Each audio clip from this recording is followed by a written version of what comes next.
আমার এক ভাই এনো আলু তুলতেছে, দেখেন আলুকে তো কি পরিমাণ আলু হয়েছে। হ্যালো ভাই, হ্যাঁ আলু কেমন হয়েছে? ভালো হয়েছে ইনশাল্লাহ। একটা গাছ টান দেন তো দেখি কেমন হয়েছে আলু। ভালো হয়েছে। আলহামদুলিল্লাহ, দেখেন একটা গাছের মধ্যে কতগুলো আলু হয়েছে, কি পরিমাণ আলু হয়েছে। মোটা আশা করি এখানে যে যতটুকু আলু দেখা যায় একটা গাছে প্রায় 3 পোয়া আলু হয়েছে, মানে 800 গ্রাম আলু হইব একটা গাছের থেকে। মানে 10 শতাংশ জায়গার মধ্যে কতগুলো আলু হইব? 30 মন মনে হতে পারে। 10 শতাংশ জায়গার মধ্যে 30 মন আলু হইব। 30 মন আলু হইলে 10 শতাংশ জায়গার মধ্যে মানে 1000 টাকা মন হইলে আপনার 30,000 টাকা।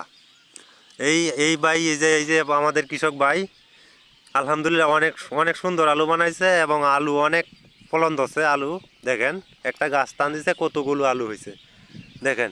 আপনারা এই যে যারা কি করবেন, বীজ নিবেন, এই যে আমাদের এই ভাইয়ের সাথে যোগাযোগ করবেন। আলিটা অনেক ভালো, আলিটা অনেক ভালো আলি, মানে অনেক বড় হয়েছে। আশা করি দেন আলু ধরছে, অনেক প্রচুর আলু ধরছে।